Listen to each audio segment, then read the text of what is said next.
How to enable the cash on delivery option in TikTok Shop. Hello everybody, welcome back to my channel. This is me Bipin Basnat, and today I'll guide you through on how you can enable the cash on delivery option in TikTok Shop.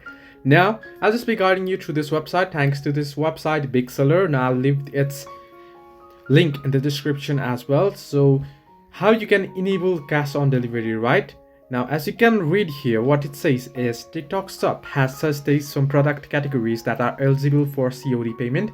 Only some products that are listed by sellers are available for cash on delivery, and sellers can also customize their own COD payments options for specific products. Once the COD payment option is closed, the product can only be paid for via existing online platform payment methods.